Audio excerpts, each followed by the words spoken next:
Sorry, Dion. Kelly Summers is still there for us today. Brilliant to hear from Sue there, Kelly, and she might have to wait this weekend, but if Leicester do get through, she might be able to get to the final.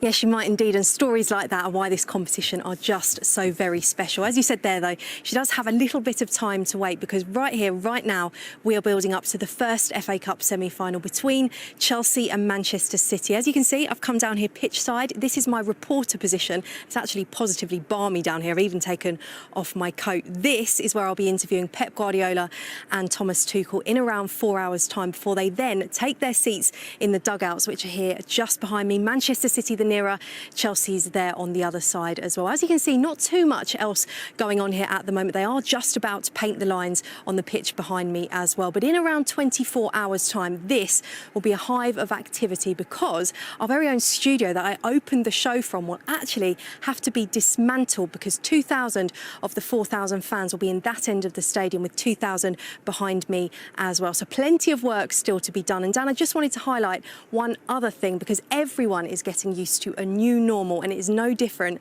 for us in TV and TV production. You're up there in Salford at the moment. I'm down here in London. Gary and the guys will be joining me very shortly, but this is actually going to be produced from back there. As you can see now, they're the shots of our gallery in the studio, our director Graham and the guys there waving. So Dan, it's going to be a very long day for them. So if you wouldn't mind giving them a wave and also giving them a bit of caffeine on the way back, just to make it sure they can power through until 5:30, because we could even have extra time. Oh, cool. I was going to take them some chocolate, but these two have eaten it all. So don't worry, Kelly. We'll look after them. Enjoy the day. Thank you very much for that. So Leicester against Southampton tomorrow.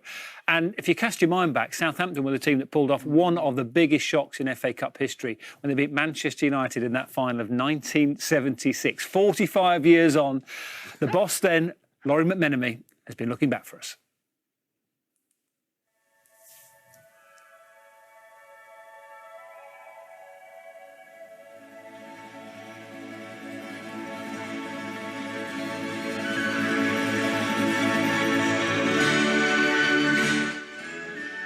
Looking at the players and remembering them as they were brings back many, many memories. Well, at Wembley on May the 1st, United now meet Southampton from the 2nd Division. They beat 3rd Division Crystal Palace by 2-0.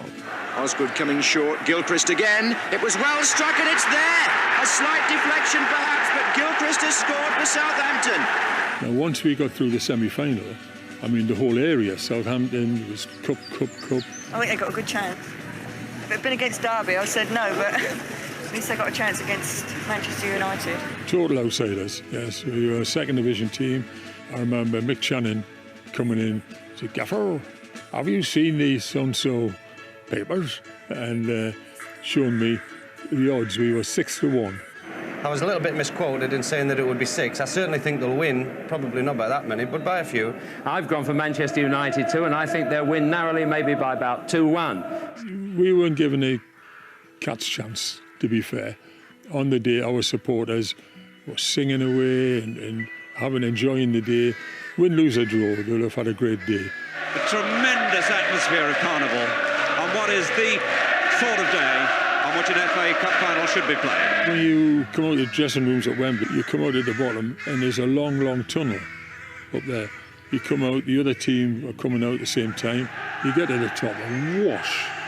It is the biggest noise you've ever known. And a tremendous roar as Lawrie McMenemy on the right leads out Southampton, accompanied by Tommy Docherty, the Manchester United manager. The Queen was there.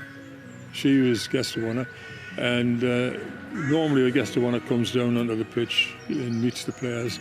And that day, she didn't, of course. Prince Philip, God bless him, did. Supreme moment for these 2nd Division players as they await to be introduced.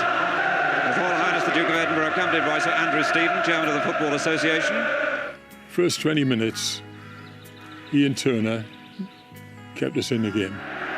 Pearson, Coppell. Right, and Turner, and they're looking for the comeback, and nobody was there to put it back in. Good ball, and he's onside Hill, and Turner earned the money then. If they scored then, I think the game would have been over, really. But they didn't, and we gradually got into it. Now McCallion for Shannon, a brilliant ball, and Stepney, the most important cup save he's made. He often said afterwards he should have scored. but I think the game then became much more even. Swinging awkwardly and suddenly got a touch and off the bar from McElroy. Channon against Houston. That's Osgood. And again Stepney positioned perfectly just outside the 6-yard box. It looked as though it was maybe going to be extra time. 7 minutes I think to go. Ball crossed from the right.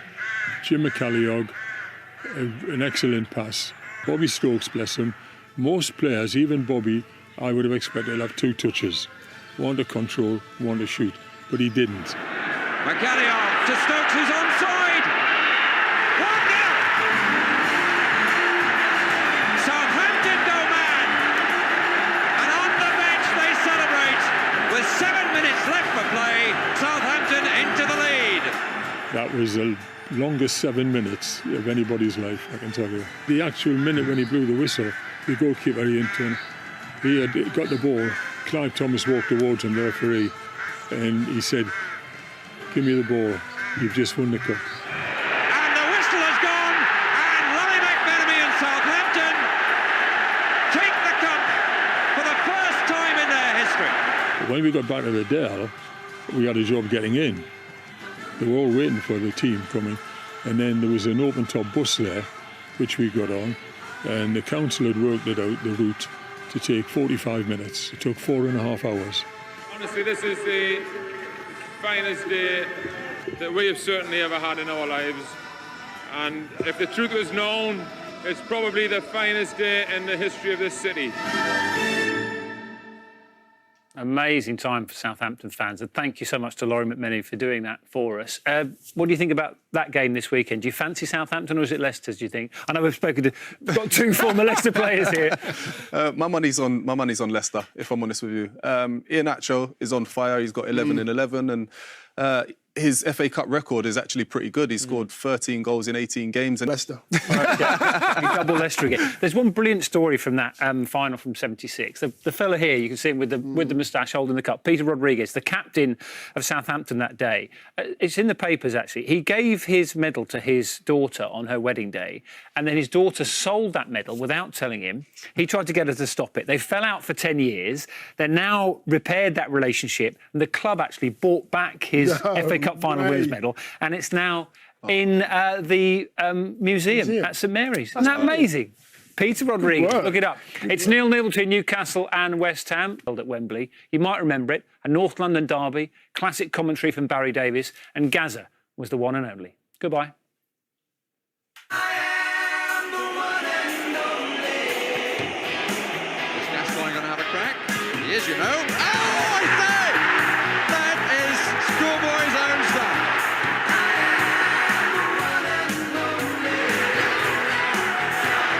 The delight is all Tottenham's. I'm now away to get my suit measured. Yes!